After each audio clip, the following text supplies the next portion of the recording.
Hey, what's going on, guys? It is Tuesday, March the 10th. I just thought I'd take you through a little bit of a leg workout that I did today. So you're not going to see any maxes, no heavy lifting, nothing crazy like that today.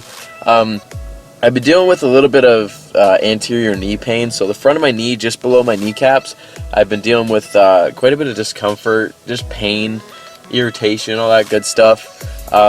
It's been bugging me for a while, but I've been just kind of pushing through it, being a meathead, I guess you could say, and just ignoring it, and as I said, pushing through it, doing things that probably aren't necessarily helping it, but it's time to now address these issues.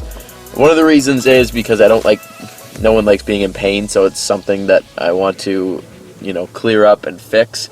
But I also want to get back into Olympic weightlifting, practicing the clean and jerk and snatch once my provincial competition is over in August. So I've got 8-month off season that I want to take and kind of get strong, get my body moving properly and being overall functional, athletic, all that good stuff. So I'm going to take that time to do that, but I need to take the time now to fix any issues, imbalances and stuff like that, which my knees have been causing me issue, so I'm going to take the time to fix that.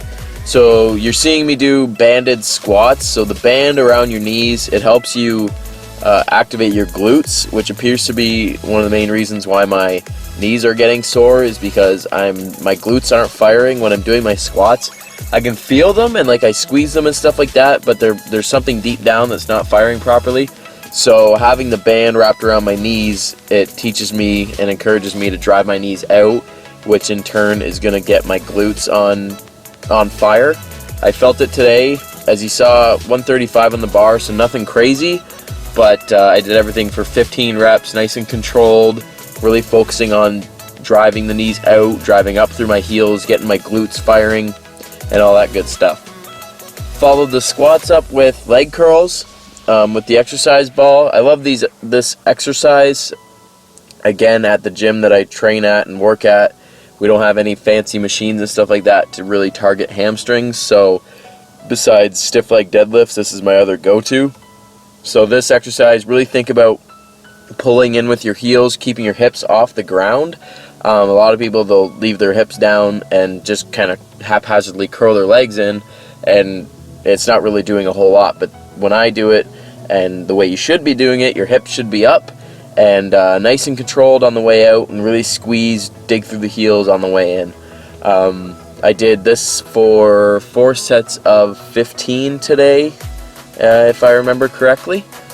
And then we followed that up with these kind of step heel drop things. This is it's really good for balance and stabilization because it's unilateral, meaning one leg at a time. So I'm really thinking about driving up through my heel, trying to get the glute firing. That's the leg that's on the bench, trying to get that glute to really help pull me back up versus pushing up through my toes, up through my knee, through my quads. That's not what I need right now, and that's not what I'm trying to focus on. So on this one, it's trying to control it on the way down, so I'm trying not to fall down to the floor.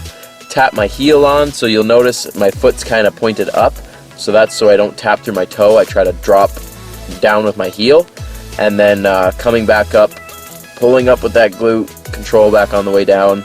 So I did that one. I did 10 each leg. I think I did 3 or 4 sets for that as well.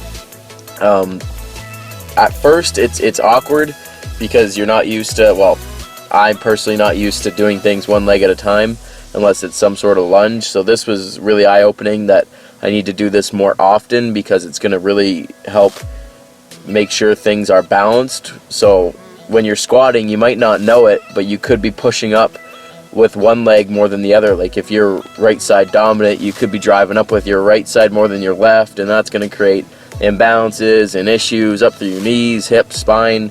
Everything could be a little off kilter and you might not even know it.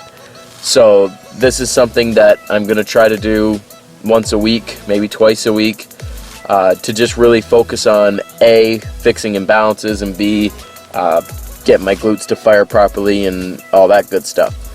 After the heel drops, we did cable pull-throughs. This was to get a little bit more weight.